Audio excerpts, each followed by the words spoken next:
नाज़रीन, फैज़गंज में पेट्रोल जा अघ वधाइण ते सख़्त गिणती में अची विया आहिनि। संदन चवणु हो त हिक तरफ़ महांगाई आहे, वरी तेल जा अघ वधाइण सबबि महांगाई जो तूफ़ान बर्पा थींदो। वधीक तफ़सील बासित चांग जी रिपोर्ट में।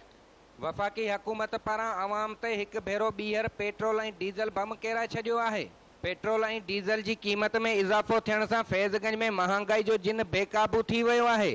रोज़ बरोज़ तेल जी क़ीमतनि में इज़ाफ़ो थियण सबबि खाधे पीते जी शयुनि खे बि पर लॻी विया आहिनि। महांगाई में फैज़गंज जी ग़रीब अवाम जो जीअण ॾुखियो थी वियो आहे। हुकूमत आई आहे त हर रोज़ आए ॾींहुं पेट्रोल ऐं डीज़ल जी क़ीमतनि में रेट वधायो थो वञे। ईअं सम्झो त 500-600 ॾियारी खणण वारो छा पेट्रोल विझराईंदो, छा अटो वठंदो, छा घर जो राशन वठंदो।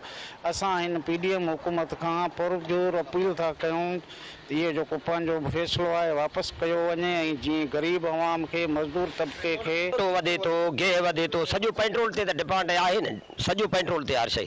एॾो ज़ुल्म करे छॾियो हिन ज़ालिमनि। असांजो मुतालबो आहे त इहो जेको आहे त पेट्रोल जो अघु जेको आहे सो वापसि साॻियो थियो वञे। 500-600 कमायूं था, उन में तेल भरायूं त पोइ बचनि खे छा ॾियूं। असांजी ज़िंदगी ईअं सम्झो त ज़हर दोज़ख में आहियूं बसि। ईद कहिड़ी कंदासीं, पैसा घर में लभनि कोन, ईद किथां थींदी। 1000 रुपया किलो मुर्गी, चांवर 200-300 रुपया किलो। असांजो मुतालबो इहो आहे त भला को अहिड़ी का दवा कढनि, वैक्सीन जेका आवाम खे ॾेई छॾनि त मरी वञे हिन खां। कैमरा टीम सां गॾु बासित चांग, धरती टीवी न्यूज़, फैज़गंज।